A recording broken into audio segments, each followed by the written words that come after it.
Nous avons vu ces derniers jours la fin tragique de Charles de Foucault. Malgré l'échec apparent, c'est la réalité d'une grande victoire qui vous a été décrite, une victoire cachée, celle que notre saint appelle la victoire du bien-aimé. La victoire par la croix, tel est bien l'objectif de la spiritualité de Charles de Foucault. Et la croix, Dieu sait combien l'apôtre du Sahara l'a embrassée. Aucun résultat visible de son vivant. Il ne parvient pas à fonder cet ordre religieux qu'il désire tant, il ne parvient pas à convertir ceux au milieu desquels il vit. Il écrit, ou plutôt il s'écrit un an avant sa mort, « 10 ans que je dis la messe à Tamanrasset et pas un seul converti ». Aujourd'hui, plus de 100 ans après sa mort, on ne peut pas dire que le Sahara soit une terre chrétienne renommée. Quel échec! L'effacement. Laissez le Christ agir, voilà le maître mot de Charles de Foucault. C'est la seule condition de possibilité pour une victoire éclatante, celle du Christ sur la mort. Mais cet effacement n'a rien eu de spontané. Cette descente et cette abjection lui étaient tout sauf naturelles.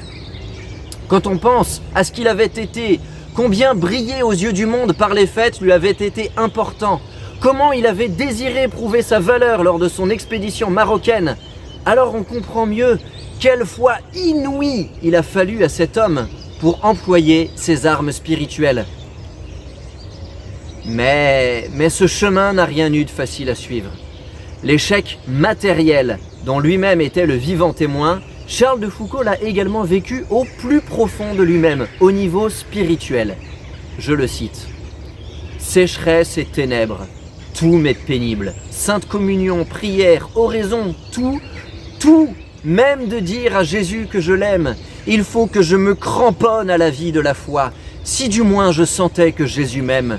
Mais il ne me le dit jamais. » Il écrivit le jour même de sa mort. On sent qu'on souffre, on ne sent pas toujours qu'on aime, et c'est une grande souffrance de plus. Et pourtant, pas de désespoir. Charles de Foucault médite la situation des premiers chrétiens juste après la mort de Saint Pierre et Saint Paul. Il y aura toujours des luttes et toujours le triomphe réel de la croix dans la défaite apparente. Car oui, le triomphe réel de la croix, voilà le sens que prend l'abaissement. Ne vous étonnez pas des tentations, des sécheresses et des misères. Plus les tentations sont fortes, les sécheresses profondes et les misères humiliantes, plus le divin époux demande à notre amour de combat, de constance, d'espérance en son amour. Mettre nos pauvres cœurs à cette épreuve, n'est-ce pas une grâce? Charles de Foucault demeure toujours les yeux fixés sur le crucifié. Tout en constatant que je suis souvent vaincu dans le combat quotidien, je me réjouis sans fin à la pensée de la victoire éternelle et du bonheur immuable du bien-aimé. Plus nous embrassons la croix, plus nous étreignons étroitement notre époux Jésus qui y est attaché. Dans le cheminement de la vie spirituelle, tout comme dans la progression de l'évangélisation dans les pays de mission, il y a une étape qu'on ne peut pas brûler, c'est celle de la croix. Tôt ou tard, elle viendra. Profitons donc de ces 2 dernières semaines de carême pour nous y préparer, car cette croix est en fait une victoire. Pendant le carême, nous chantons à l'office « Les yeux fixés sur Jésus-Christ, entrons dans le combat de Dieu ». Ce combat, c'est celui de l'abaissement du vendredi saint qui conduit au rejaillissement du dimanche de Pâques. Alors en cette fin de carême 2021, je vous pose la question. Où en êtes-vous dans votre confiance en Dieu qui vous porte dans toutes vos croix matérielles, familiales, humaines ou spirituelles? Où en êtes-vous dans votre union au bon Jésus qui s'est fait amant de notre misère jusqu'à l'abjection de la croix pour mieux nous relever dans sa résurrection? Où en êtes-vous de votre vie sacramentelle sans laquelle la vie de la grâce n'est qu'un rêve?